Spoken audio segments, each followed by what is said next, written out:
ഷാരോൺ വധക്കേസിൽ ശിക്ഷാവിധി മറ്റന്നാൾ. അന്തിമവാദം നെയ്യാറ്റിൻകര സെഷൻസ് കോടതിയിൽ നടന്നു. ശിക്ഷയിൽ ഇളവ് നൽകണമെന്നും തനിക്ക് പഠിക്കണമെന്നും ഗ്രീഷ്മ കോടതിയോട് ആവശ്യപ്പെട്ടു. കോടതിയിൽ തനിക്ക് പറയാനുള്ളത് രേഖാമൂലം ഗ്രീഷ്മ എഴുതി നൽകി.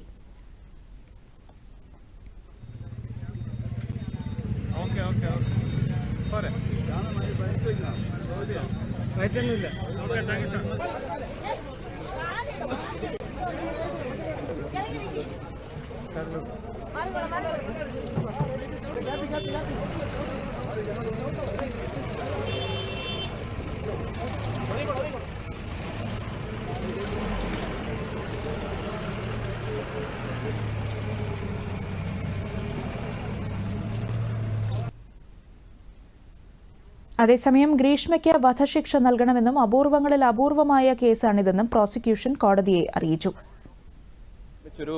സ്വകാര്യമായിട്ടൊരു മുറിയിൽ ഇരിക്കുമ്പോൾ കട്ടിലിരിക്കുന്ന ഒരു ഫോട്ടോ ഈ കോടതിയിൽ തെളിവായിട്ട് വന്നിരുന്നു. ആ തെളിവ് എടുത്തത് എന്ന് പറയുന്നത് ഷാരോണിൻ്റെ ഫോണിലാണ്. അപ്പോൾ അത് ഉപയോഗിച്ചൊരു ബ്ലാക്ക് മെയിൽ ചെയ്യാനുള്ള സാധ്യത ഉണ്ടായിരുന്നു എന്നുള്ള ഒരു കൺസെപ്റ്റാണ്. അപ്പോൾ അതിൽ നിന്ന് തന്നെ പ്രതി ഒരു നല്ലൊരു ജീവിതം കിട്ടില്ല എന്നുള്ളൊരു പ്രതീക്ഷ അല്ലെങ്കിൽ ഒരു സംശയം അതിനകത്ത് ഉണ്ടായിരുന്നുകൊണ്ട് ഒരു ജസ്റ്റിഫയബിൾ മർഡറായിട്ട് എടുത്തിട്ട് ഒരു കാരണവശാലും വധശിക്ഷ കൊടുക്കരുത് എന്നാണ് പ്രതിഭാഗം വാദിച്ചത്. ഞാനത് കൊടുക്കണമെന്ന് കോടതിയോട് അഭ്യർത്ഥിച്ചിട്ടുണ്ട്, അപേക്ഷിച്ചിട്ടുണ്ട്. അത് പ്രോസിക്യൂഷൻ്റെ ഭാഗമായിട്ട് സ്റ്റേറ്റിന് വേണ്ടിയിട്ട്, കാരണം സമൂഹത്തിലേക്ക് ഒരു വലിയൊരു സന്ദേശം എത്തേണ്ടതുണ്ട്. കാരണം സമൂഹം മനസ്സാക്ഷിയെ ഞെട്ടിച്ച ഒരു കേസാണ് എന്നുള്ളത് വളരെ ക്ലിയറായിട്ട് ഇവിടെ തെളിഞ്ഞു വന്നൊരു കാര്യമാണ്. അതുകൊണ്ട് വധശിക്ഷ തന്നെ നൽകണം എന്ന് വാദിച്ചു എന്നുള്ളത് സത്യമാണ്. അത് തീർച്ചയായിട്ടും കോടതി വിലയിരുത്തിയിട്ട് കോടതി തീരുമാനിക്കേണ്ട ഒരു കാര്യമാണ്. അത് ഞാൻ ഒരു കാരണവശാലും ആ കോടതിയുടെ ഒരു വിധിയെ എങ്ങനെ ആയിരിക്കും എന്ന് പ്രവചിക്കാൻ ഞാനാളല്ല. പ്രതിക്ക് പരമാവധി ശിക്ഷ ലഭിക്കുമെന്നാണ് പ്രതീക്ഷിക്കുന്നതെന്ന് ഡിവൈഎസ്പി ജോൺസൺ പ്രതികരിച്ചു. അതായത് വിധിയിൽ പൂർണ്ണമായിട്ടും ഇപ്പം വിധി ശിക്ഷ വിധിക്കാൻ പോകുന്നുള്ളൂ.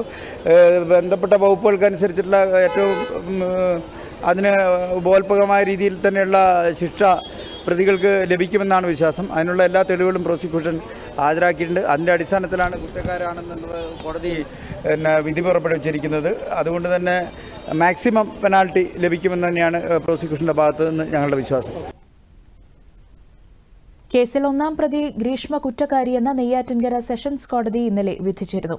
മൂന്നാം പ്രതി ഗ്രീഷ്മയുടെ അമ്മാവനും കുറ്റക്കാരനെന്ന് കോടതി കണ്ടെത്തി. 2022 കേസിനാസ്പദമായ സംഭവം നടന്നത്.